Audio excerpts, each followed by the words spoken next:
I love living here. In New York is great. New York is such a great place. I did notice recently as a Canadian that with everything that's been going on, Americans are now talking to me about Canada a little differently.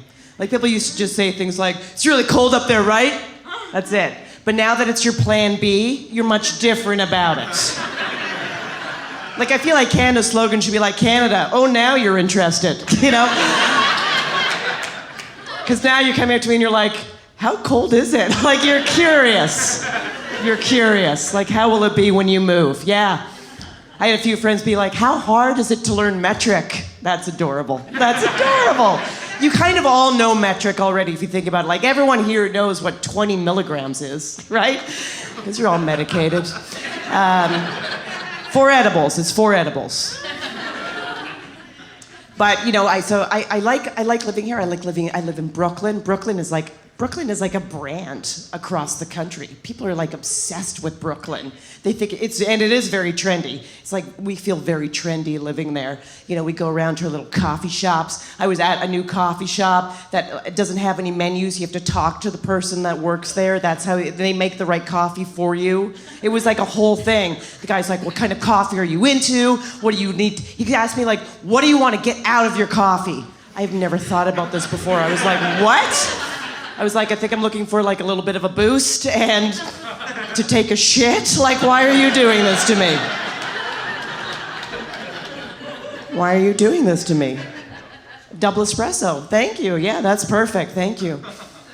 And then I had this people here are very kind. I had this moment where I get nosebleeds all the time, my entire life, but in the winter, cold weather, nosebleeds. And I was trying to leave the house and weather's changing.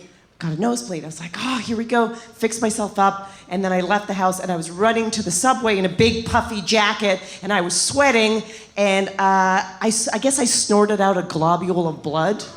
And thinking it was sweat, I just wiped it across my face and then entered New York City. Yeah.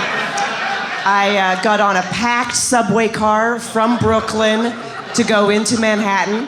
I went to a bank to deal with the check issue. I went to a Walgreens to buy some shampoo. I got on another packed subway train to go back to Brooklyn. I bought a birthday card and a coffee. Nobody said anything. Nobody said anything. No one was even looking at me weird. The only thing I remember was people were looking at me for like a second longer than usual. Like strangers were just pausing on my face for a second longer than usual, and I couldn't figure out why. But a tiny little part of me was like, maybe I look really good today. Like maybe I got something going on that people are reacting to, and I gotta tell you, it put a spring in my step. I felt good. I smiled at a stranger. I was having a good time. And then I came home. I like basically ran home to look at myself in the mirror. And I got to the mirror and I was like, oh my God, because I had this dried blood on my face and a lot. And it was in an arc from my nostril, just going all the way up my cheek. So embarrassing. I think the most shameful thing that has ever happened to me. And I was like, why didn't anyone say something? What is wrong with everybody? Like, come on. And then my brain did a little shift and I was like, actually, how cool is everybody in this city?